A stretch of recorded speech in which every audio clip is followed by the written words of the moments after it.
Welcome, my friends.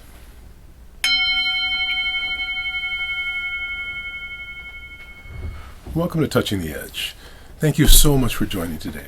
Thank you for being part of this current series that we're talking about in terms of cooling the inner fire. And recognizing that cooling the inner fire is about us stepping into a situation where we feel a sense of self-mastery. When we feel a sense of self-mastery, we step into self-sovereignty. And that sovereignty is not just about our inner world, but our life as it is. When we step into this relationship to an act of surrender, an empowered surrender, what we manifest in that space is the best case scenario. By surrendering to what is, we can find what is that makes the best of ourselves. And we know that this is exactly the situation that we need to become the best that we need to be. You know, the best of who you need to be is what life is working to draw out of you.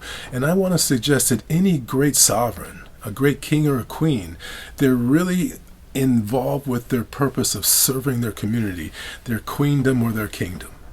And so when you step into self-sovereignty, what begins to happen is you become larger than life. Being larger than life is really about learning to have compassion for yourself. And when you learn how to have compassion for yourself, you're able to adjust to any moment-to-moment emotional fluctuation. You're able to calm yourself regardless of whether you're feeling anxiety or depression or whether you might be feeling irritable.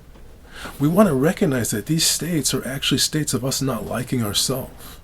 When we step into self-sovereignty, we are able to say yes to what it is. And as a result, to step into the forbearance that it is.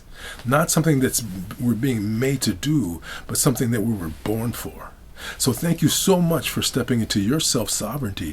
Thank you for stepping into that ability to surrender, but not to give up.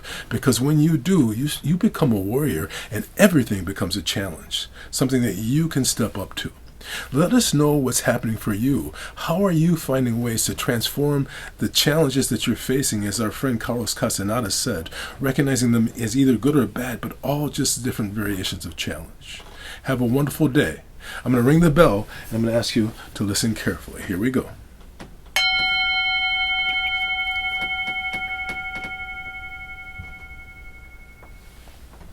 You were born for this. Namaste, my friend.